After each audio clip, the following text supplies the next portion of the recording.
Pemirsa, laporan misteri yang akan saya sampaikan kali ini berdasarkan penuturan dari Pak Ibnu Pranggono, seorang pensiunan pegawai negeri sipil yang pernah ditugaskan di berbagai dinas di Kota Salatiga. Sebelumnya perlu saya sampaikan bahwa di kalangan masyarakat perumahan atau masyarakat Jawa itu ada berbagai jenis hantu atau setan, dan yang akan saya sampaikan ini yang di dalam bahasa Jawanya disebut setan atau hantu kelandung. Hantu kelandung ini sejenis hantu yang lehernya bisa memanjang sesuai kebutuhan. Jadi ukuran badannya dan ukuran kepalanya masih tetap, tetapi lehernya bisa memanjang, sehingga kalau tempatnya terbuka bisa setinggi beberapa meter. Jadi kita sebut saja hantu yang munculnya hantu kelandung. Perumahan tempat tinggal Pak Pranggono terletak di perbatasan dua kelurahan. Letak perumahan lebih tinggi dibanding sawah atau jalan setapak yang menghubungkan perumahan dengan kelurahan terdekat.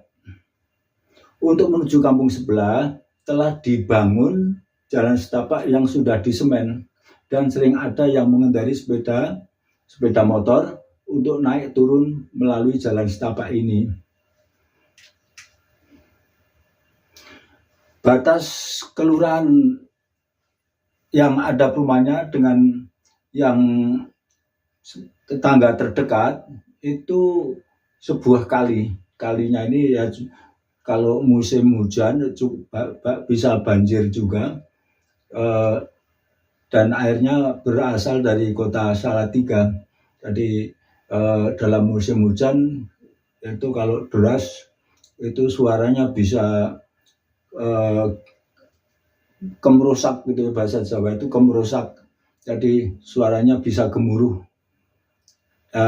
Ini di daerah pinggiran perumahan ini yang waktu itu masih berbentuk tanah yang lebih tinggi, itu ada sebuah belik.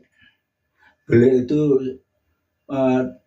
tempat keluarnya air dari dalam bumi, yaitu apakah air perembesan dari sawah sekitar atau air dari dalam tanah, itu yang jelas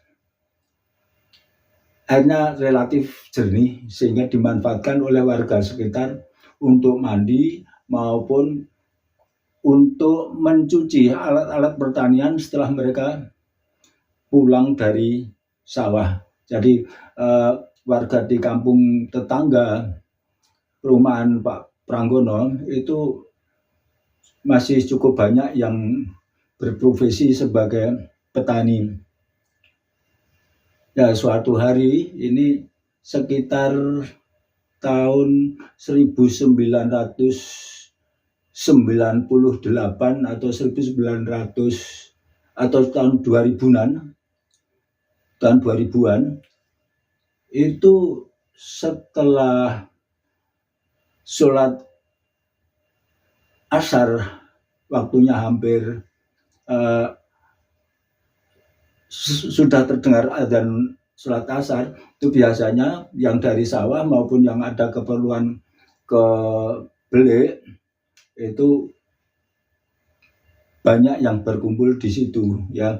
Jadi belik ini oleh warga sudah ditampung dalam bak yang memanjang, sehingga warga sudah hanya menerima tampungan dari belik itu yang disalurkan dengan pipa. Jadi airnya relatif jernih, dan di musim kemarau juga tidak pernah kering. Jadi biasalah warga kampung sebelah itu semakin akrab karena sering berkumpul di situ untuk mencuci bersama atau mandi bersama. Jadi interaksi sosial tiap hari terjadi ya, sambil kumpul saat mandi mereka juga ngobrol atau membicarakan berbagai hal, mulai dari harga-harga harga-harga kebutuhan sehari-hari sampai dengan perkembangan sosial, ekonomi dan politik yang terjadi saat itu. Ya, kembali ke tadi yang sekitar 7 atau 8 orang sedang mandi bersama-sama. Itu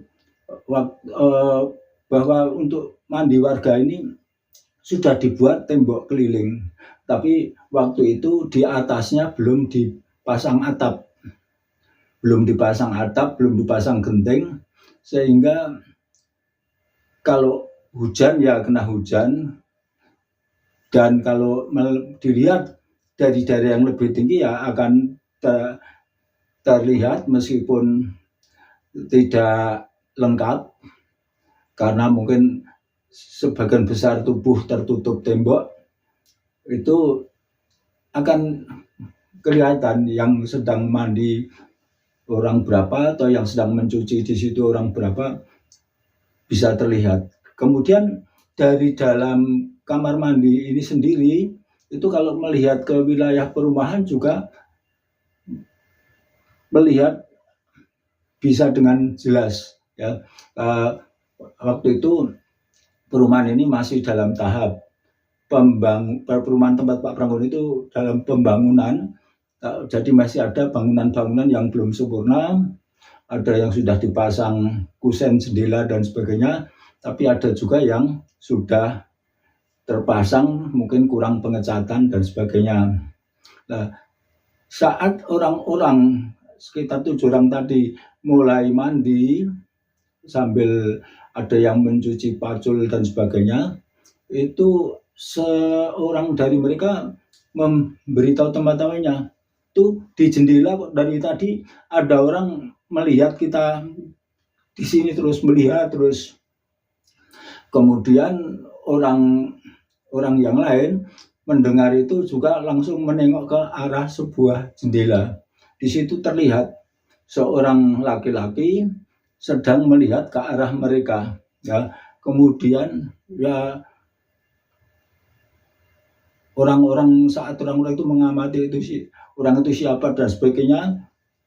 Mereka terkejut karena tahu-tahu leher orang yang di jendela itu tadinya kan jendela itu masih terlihat pundak orang itu.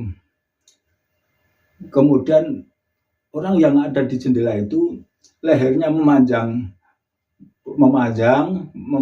terus memanjang, sehingga ya sekitar 1 atau 1,5 meter, kepalanya mungkin hampir menyentuh bagian atap rumah. Berhenti. Seketika itu yang sedang mandi langsung berhamburan, berlarian keluar. Ada yang berdesakan juga. Jadi yang sudah berpakaian, sudah bercelana, ya lari semua, takut.